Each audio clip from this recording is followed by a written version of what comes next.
Over the years, my dad largely kept his wartime memories to himself, rarely speaking of his harrowing experiences. But as children, we were fascinated when we learned he was held for 18 months in the same prison camp as seen in the 1963 movie The Great Escape. We were completely enthralled, especially when he recounted how his own barracks had been digging a tunnel, but their efforts were unsuccessful. In 1971, during my freshman year of college at Mercer University, I was taking a course on World War II and asked my dad if I could take his red notebook to my professor and share with my class. I remember the awe on my professor's face as he leafed through the notebook. He peppered me with questions. What squadron was Dad in? Was he injured during the battle?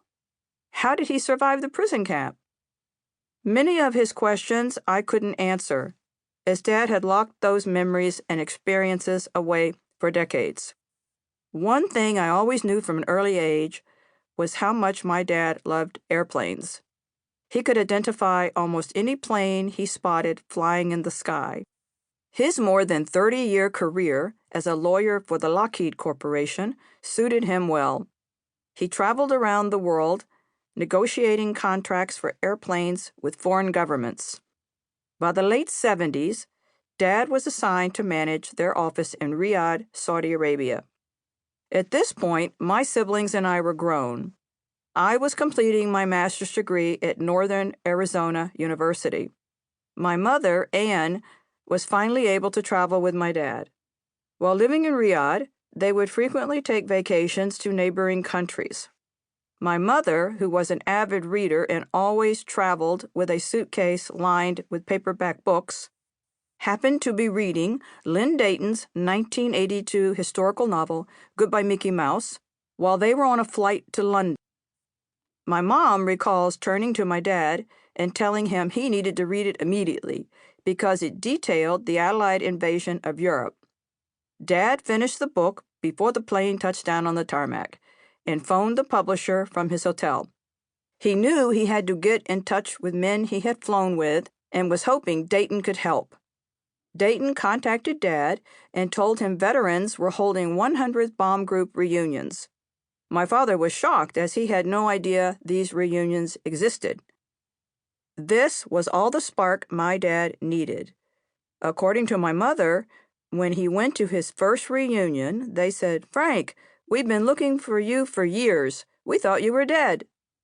In the early 90s, when I began writing my first children's book, my dad came to me and said he had been thinking of writing a memoir about his time during the war for our family and friends. I enthusiastically encouraged him, and for his birthday in 1992, I gave him a book called How to Write Your Own Life Story.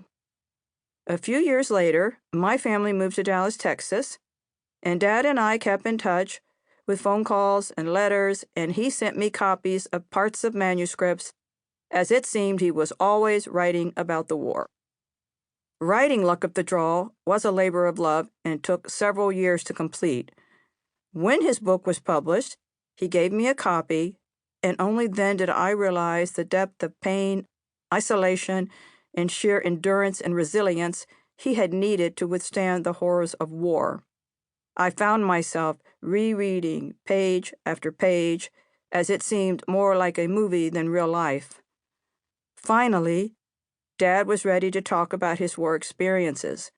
It was like lifting a veil. I believe it was why he so enjoyed the reunions and speaking to groups of veterans later in life. Frank D. Murphy was my dad, but also my hero. He was soft-spoken, compassionate, and a true Southern.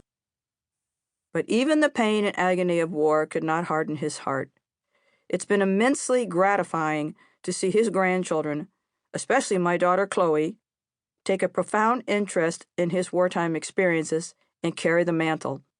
After all, it's the next generation that will make sure we never forget these brave men who sacrificed their lives for the freedoms we have today.